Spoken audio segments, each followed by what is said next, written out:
be a site engineer living in a panic condition because of not knowing what and how to supervise the work at construction site?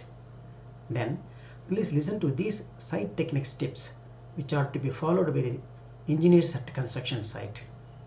This will remove your panic. Stage 1 supervision. Before start of the work of RCC structure wall for retaining wall. Tip number 7. In case of ready mix concrete RMC, ensure that you visit the ready mix plant at least once and approve the particular plant. Learn from the plant and be aware of the mix proportion of RMC to be supplied and falls in line with the work order specification.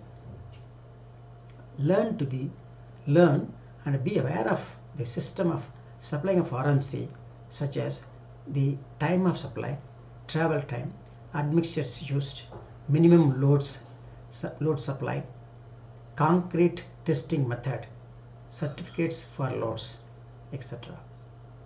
Tip number 8. Ensure that the formwork and scaffolding materials to be used are in required thickness, size and shape. Tip number 9. Ensure that necessary arrangements is made for collecting these samples for cube testing, etc. Thanks for listening. We'll meet in the next video.